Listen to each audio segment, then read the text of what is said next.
welcome. You're watching Startup Wednesday in the ever-evolving world of startups, and at a time when India's entrepreneurs are raring to go, many are leveraging the power of technology to take on some of the pressing problems that surround us. At a time when some of country's top metros struggle with stories of mounting garbage, huge landfills and toxic smoke, today on the show we will show you how startups are rising up to these challenges.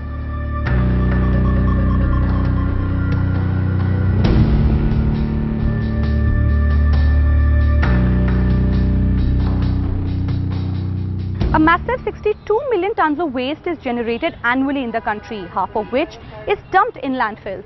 Our first startup is hoping to take on this problem in a way that is sure to tempt you. Delhi-based PomPom is a recycling platform, and what makes it unique is that it gives you cash for your trash. Take a look.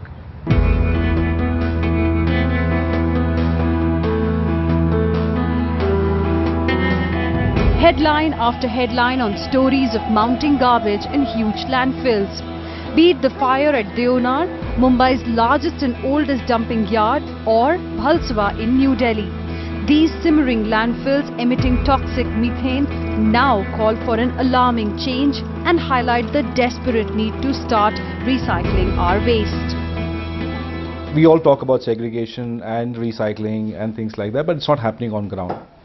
So based on the experience that we had in terms of handling waste, we realized a lot of waste that goes into landfills, which is being transported by basically all the cities have a transport system where they transport all the waste to a landfill site.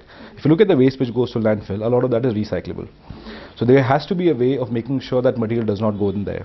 Lack of awareness about waste segregation and recycling, even our country's biggest metros struggle with this issue. And that's the gap a startup is hoping to fill. Delhi-based PomPom is a web-based waste recycling platform that collects waste from your doorstep and recycles it after segregation. The USP of the startup, however, is that it gives you cash for your trash. Nothing was successful because you ask people to do it, there's no incentive to do it. So even if they mix it and that goes out of the system, it does not bother them. So we thought to ourselves there has to be a way. And that's when the idea came, let's incentivize people to segregate waste, let's pay them for it. So that's where the idea came that there's a lot of value to it, there's a buyer available for it. It's just that the whole process needs to be channelized and people need to understand what can be recycled. The startup takes a modern twist on your local kabadiwala. Having worked with Delhi Waste Management for over a decade, co-founders Deepak Sethi and Kishore Thakur realized the need for an easy recycling platform, and the duo launched PomPom in November 2014. But the founders say getting customers on board to recycle wasn't easy. The traditional approach, whatever has been happening till now, is you have a kabadiwala who comes in and who takes a limited amount of material from you, which is normally paper and glass, and maybe metal if you have got steel utensils and all that. Rest of the material is either given to them free of cost or they don't even reach there. 99.9% of the time, it does not even reach there. So it was a challenge that to try and tell people and explain to them this is what you can recycle. And if I get them to understand and they start segregating it, next stage is where does it go? I have no problem if people decide to give it to the existing kabadiwala or they give it to me. As long as it doesn't go to landfill, I have achieved first part of my goal. Second part of the goal of getting the material, some of this material, segregated material might go to the kabadiwala also. I have no problem with it. But I still have enough material coming to me. But we have to figure out a way that people do not mix it right now. That's the most important part. 31-year-old Vagisha Bakshi is an entrepreneur and runs an interior design firm. Often pushed for time, she says that she uses the app every couple of weeks to do her bit for the environment. They're teaching us how to segregate our waste, which is the most important bit. Otherwise, what do? You call a rat picker, give them, and they dump it all together.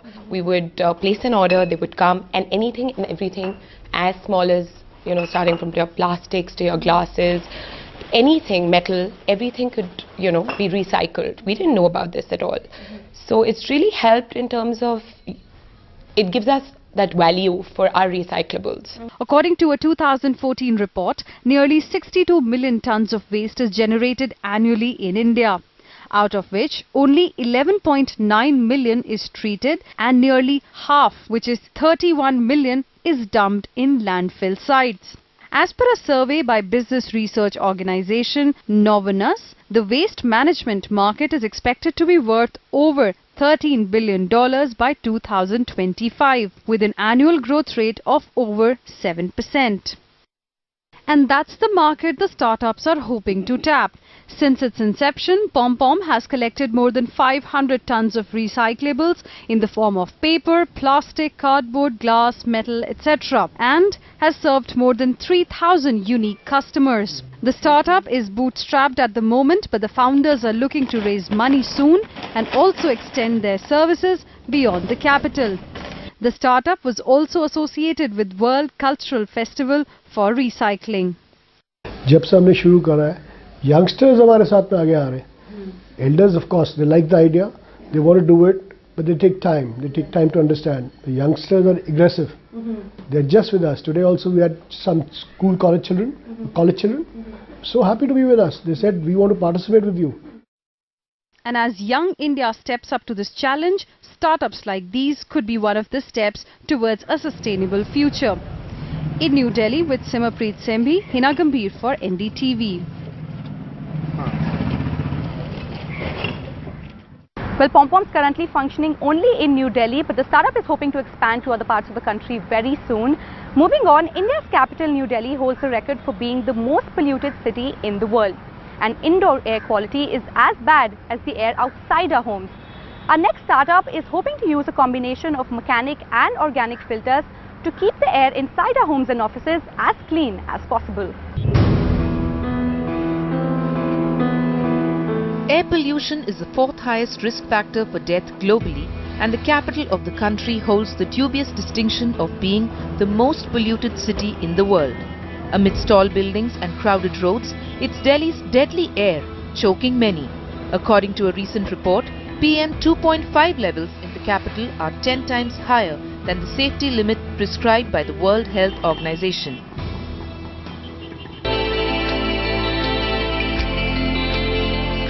One among those who face the deadly threat of the city's toxic air is environmental activist and entrepreneur Kamal Mittal.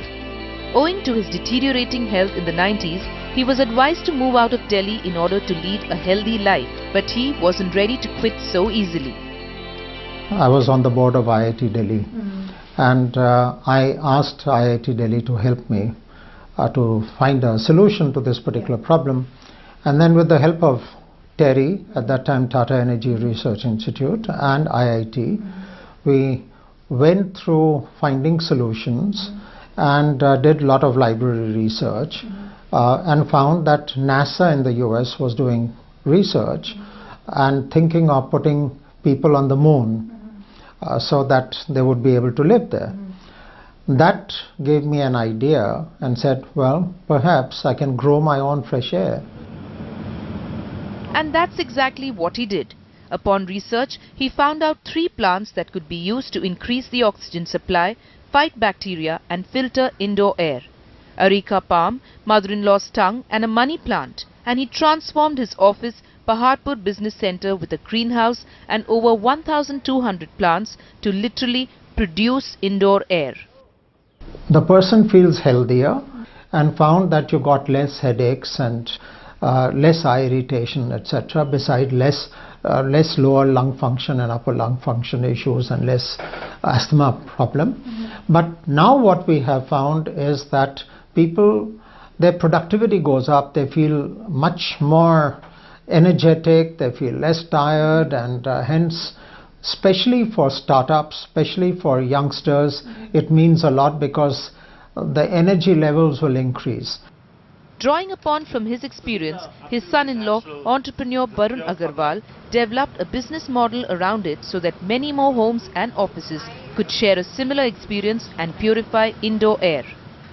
That awakening happened, I think, on that one morning, sitting up in the mountains and breathing really, really clean air as a contrast to what Delhi had to offer.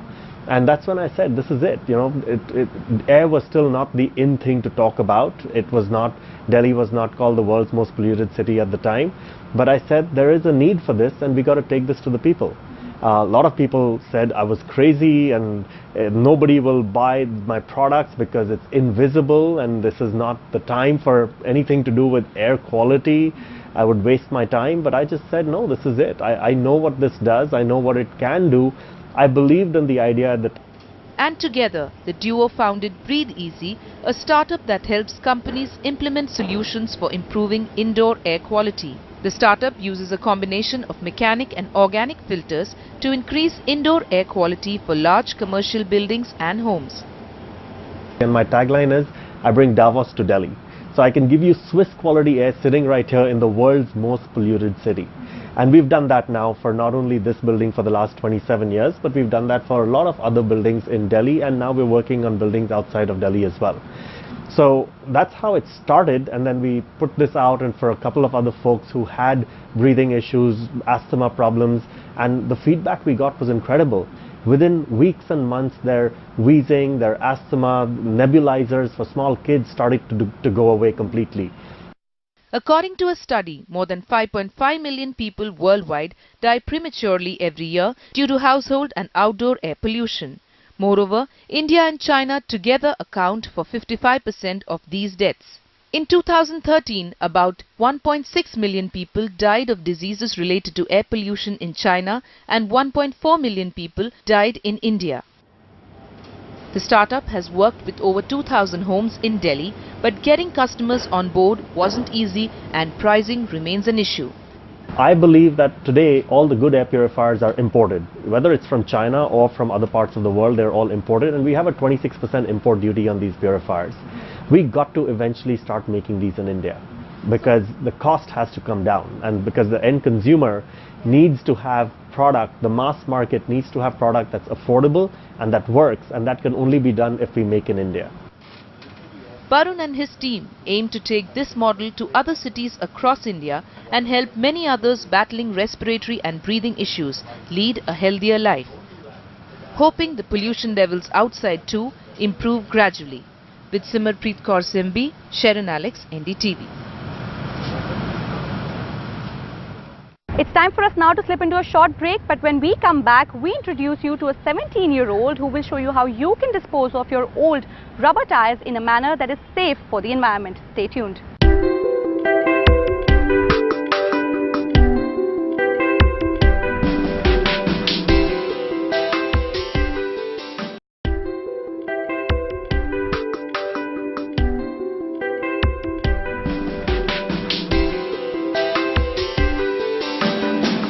Welcome back.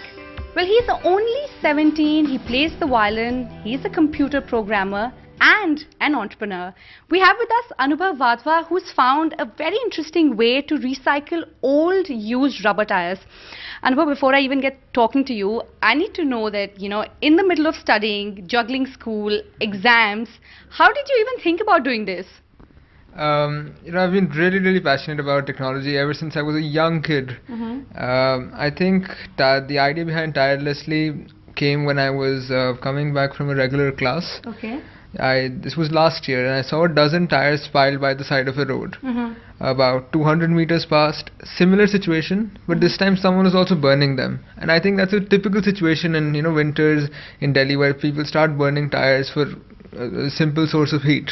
Yeah. And so that's what I saw, and I realized that I could see fumes rising, and I could realize that the environmental impact of this could be very disastrous. I came home, did a little research, and realized that this is not right. There is no proper method of getting end-of-life tires to a safe disposal stage, and that's what I wanted to change. It's really youngsters like you who are an inspiration to many out there. But tell me, who is your inspiration? If you look up to entrepreneurs globally or even in India, who do you admire? I think everyone is an inspiration to a young entrepreneur. It can even be my father, or many a times it's Peter Thiel, Mark Zuckerberg, Steve Jobs. Everyone plays their role in providing inspiration to youngsters like us. In India now, in the startup world is blooming so much. Mr. Ritesh Agarwal, who founded Oyo, Mr. Rajesh Sani, who's founder of GSF, and now InnerChef. It's so exciting to see how the startup world is getting bigger and bigger in India, and it's a core place for startups to be, and it's the right place for everyone to start up. Well, I don't doubt that you're the next Ritesh Agarwal in the making. You're starting as early or probably even earlier than he did. Tell us a bit about Tirelessly. So what happens if I have a few spare old used rubber tires? What do I do? See, it starts like this, that if you have an end-of-life tire, we call it, you can go tireless and take this tireless road to sustainable environment. Okay. So what this means is that you pick up your phone, which is connected to the internet, you pick up your laptop, anything, any device, a simple old Nokia device will do too. If you can get to the internet, you can get to us. Yeah. So you go to tirelessly.com, you sign up and click Go Tireless.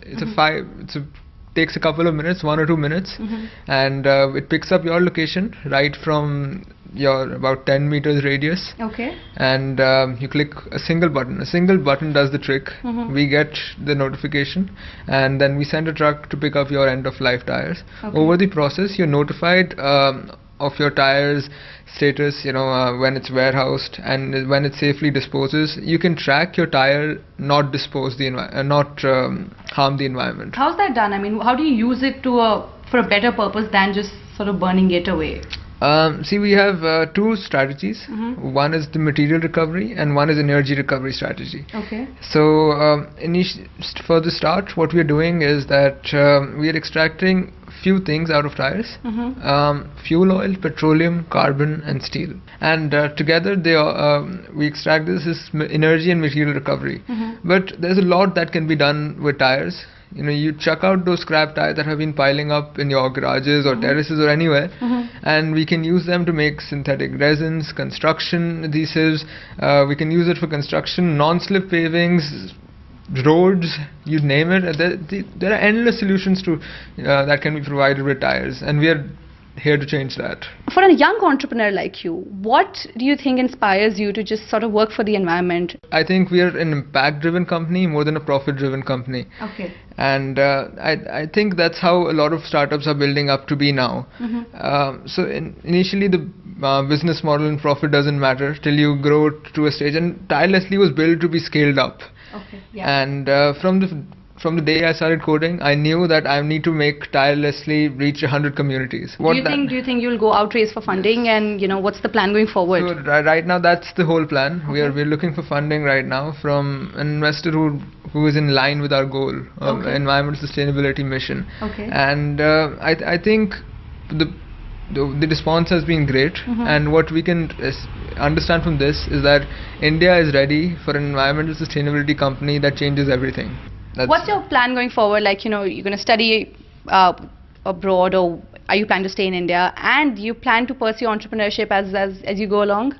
I think when I started my first venture in 2013 called TechApto, I knew that I'm going to be an entrepreneur because I think what really clicks here is that you can drive a change. Yeah. And I want to do that. I want to change the environmental sustainability paradigm. I want to change how things work, how technology works. And so I will pursue entrepreneurship. I hope to pursue either environmental engineering or mechanical engineering, and learn more skills. Well, thank you so much, Anubhav. Thank you so much for talking to us. Just 5 months into this startup, Tirelessly has recycled over 500 kilograms of tires, and the young entrepreneur is hoping to raise funding soon. That brings us to the end of the show. Make sure you keep writing into us at startup@ndtv.com for any ideas that you might have. For the moment, it's a wrap on the show. Thanks for watching. Catch the Heads Up episodes you might have missed during the week at these times only on NDTV Prime.